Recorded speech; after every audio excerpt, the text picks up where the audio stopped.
scooter ou moto, si le deux roues motorisé représente pour certains un moyen pratique et économique de se déplacer, il est pour d'autres synonyme d'évasion et de liberté.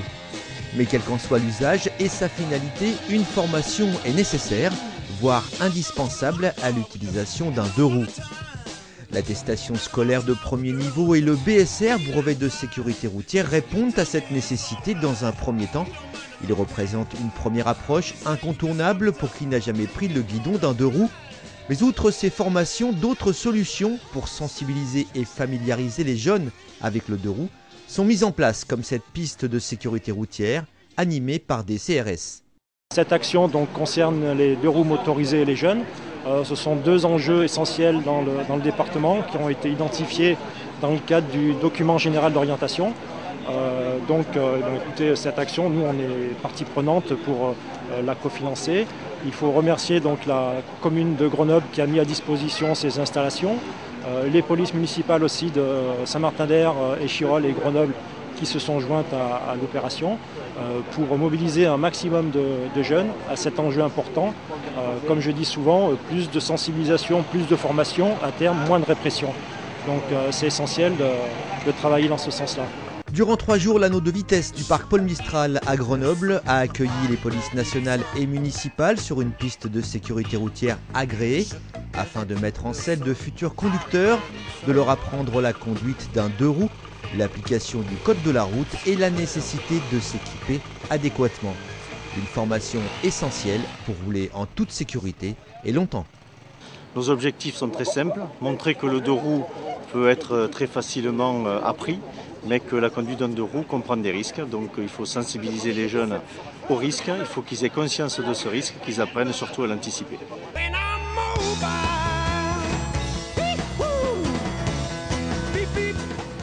Nous, la formation se déroule en deux parties, une partie théorique et une partie pratique. La partie théorique, c'est un rappel un petit peu de toute la formation routière depuis l'attestation scolaire sécurité routière premier niveau, qui se passe en 5e, jusqu'au permis probatoire en voiture.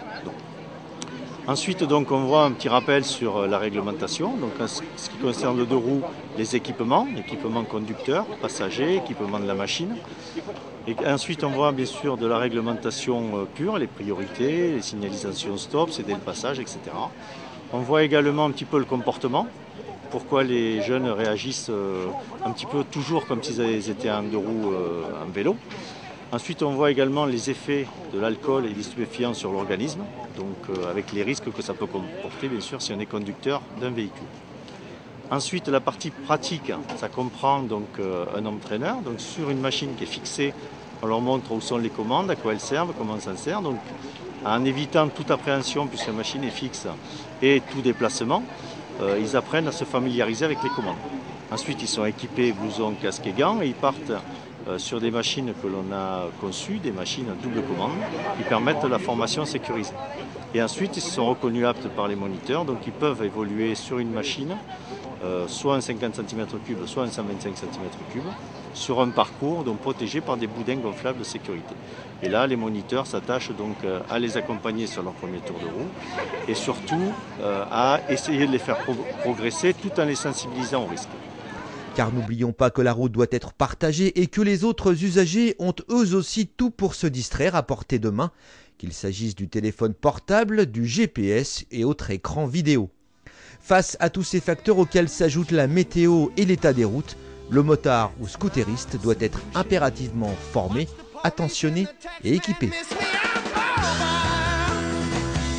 Si des efforts sont déployés au niveau national afin d'enrayer et d'infléchir les chiffres de la mortalité chez les jeunes conducteurs de deux roues, localement les municipalités ont entrepris depuis quelques années déjà des campagnes de sensibilisation à l'utilisation du deux roues et aux risques qu'il comporte. Au niveau de la ville de Saint-Martin-d'Air, depuis déjà de nombreuses années, nous inscrivons régulièrement dans des actions qui ont pour thème la sécurité routière.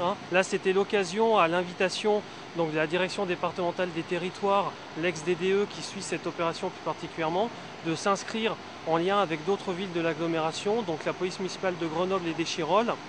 Et nous, au niveau de la ville de Saint-Martin-d'Air, notre police municipale ainsi que le service prévention-médiation, pour sensibiliser les jeunes qui sont présents aujourd'hui, que ce soit dans un cadre scolaire, donc des collégiens, lycéens, ou mercredi après-midi, des jeunes de structures, on va dire, soit des jeunes déscolarisés, soit avec les MJC, soit avec des services jeunesse des villes, les sensibiliser sur les aspects de sécurité routière et également permettre de diffuser ce que l'on fait depuis quelques années aussi, des supports, les films qui ont été réalisés dans le cadre des conduites addictives, un petit film d'animation et aussi l'année dernière sur les publics vulnérables. Donc c'est l'occasion vraiment de valoriser toutes les actions que l'on mène à Saint-Martin-d'Hers tout au long de l'année. Donc c'est un temps fort qui permet comme ça de communiquer et de valoriser le travail qui est mené par les services municipaux, mais également les jeunes martinérois et les jeunes martinéroises. Plusieurs dizaines de jeunes de 14 ans et plus auront ainsi pendant 3 jours eu l'occasion de se familiariser avec un 2 roues motorisé sous l'œil attentif et expérimenté des CRS, et ce avec l'appui des polices municipales. Gageons que ces bons conseils inciteront les futurs motards et motardes à prendre conscience que la route se partage et que piloter un scooter ou une moto peut être source de plaisir, exigeant néanmoins une vigilance de tous les instants.